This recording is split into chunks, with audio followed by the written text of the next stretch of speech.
Let's start with the push by New South Wales to set up COVID-19 vaccination clinics to assist with the Commonwealth rollout. The PM Scott Morrison agreed to this late on Thursday amid some concern within government. The Federal Health Department are not in the place on the vaccine rollout they should be. Some in the federal government feel that what New South Wales has proposed to expand their vaccination program to set up the clinics to support the work of GPs is what other states like Western Australia are doing anyhow.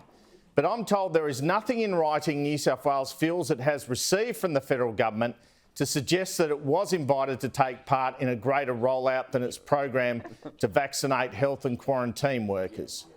One New South Wales source said to me the federal government had decided they wanted to own the vaccination program, and this is where problems with the smaller than expected rollout so far and inconsistencies with the rollout has occurred.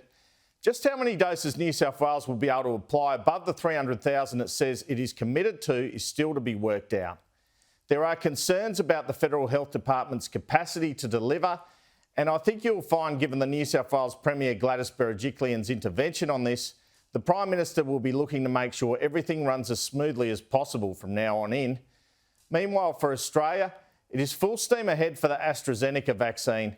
Despite the case concerning the apparent side effect of blood clotting occurring in a patient in Melbourne last week, the Australian Technical Advisory Group on Immunisation has advised the government that it, quote, notes that a case of an unusual thrombosis following the AstraZeneca vaccine has been reported. This is one case in more than 400,000 doses given to date. Regulatory agencies in the EU and United Kingdom, where more cases have been reported and many millions of doses of vaccine have been administered, have not made recommendations to broadly restrict the use of the AstraZeneca vaccine.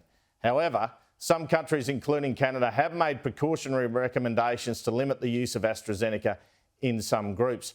At the moment, there's no change to the advice around the vaccine, but a further meeting planned on Wednesday after further investigations into the Melbourne case and discussion with international regulators.